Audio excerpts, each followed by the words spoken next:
Thank you, Mr. Chair. Though we're here today to discuss President Trump's takeover of D.C. law enforcement, Chicago, which I represent, is also on Trump's hit list.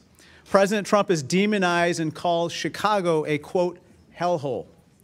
Attorney General Schwab, in August, the president called D.C. a hellhole as well, right? Yes, he did. He also said, quote, Chicago is the murder capital of the world. And just yesterday, he called Chicago, quote, a death trap.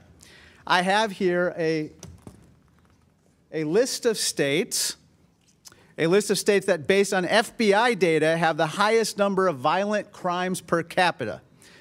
4 of the top 5 states on this list are run by Republicans. And if you're talking about total murders in absolute terms, it turns out Texas is number 1. In this particular list here, Illinois is number 29. Now, Attorney General, you see Alaska tops this list. To your knowledge, the president hasn't called Alaska a hellhole, right? I have not heard that.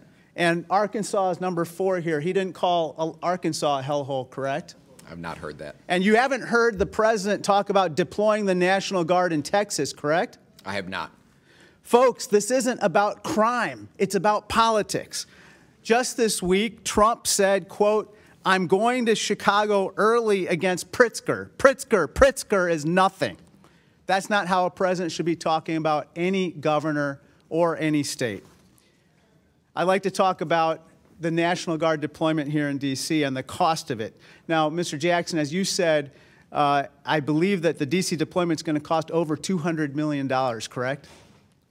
Correct. That's a projection. Let's see how this money is being used. Trump says it's for fighting crime.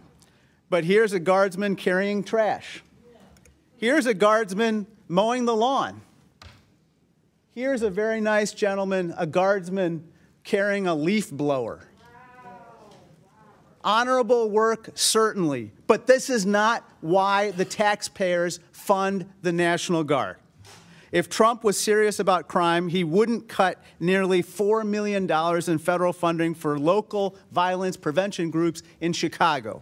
Attorney General, you'd agree the president should be funding these crime prevention programs, not cutting them, right?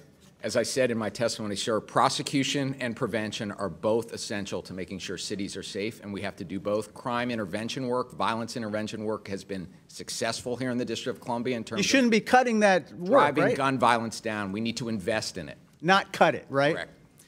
This week, I want to turn to another topic. In Elgin, a Chicago suburb in my district, an American citizen was pulled from his home, cuffed, and detained by ICE. And another U.S. citizen in Des Plaines, also in my district, was tased in the face and detained in another ICE operation. This is shameful, and I'm extremely concerned about the safety and well-being of my constituents. I'm also concerned about the devastating impact that out-of-control ICE raids and the deployment of the National Guard will have on the economy and jobs back in the Chicago area. Let's look at a couple stats. Foot traffic for Chicago's second most profitable business corridor on 26th Street is down 60% since ICE raids began. And this is not just a hypothetical concern that the same would happen with the deployment of National Guard. Let's look at what's happened to D.C.'s economy. Mr. Schwab, CNN has reported restaurant reservations decreased by as much as 31%, and foot traffic in retail stores is down 81%. Those reports show that the president's unilateral deployment of the Guard is hurting the local economy, right? That's consistent.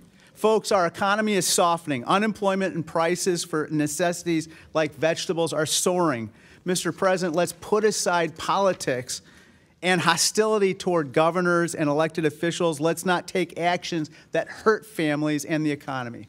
I'd like to turn to my final topic, and that's domestic violence. Attorney General Schwab, according to The Hill, President Trump suggested that, quote, a little fight with the wife shouldn't count in D.C. crime stats. You don't dispute The Hill reported this, right?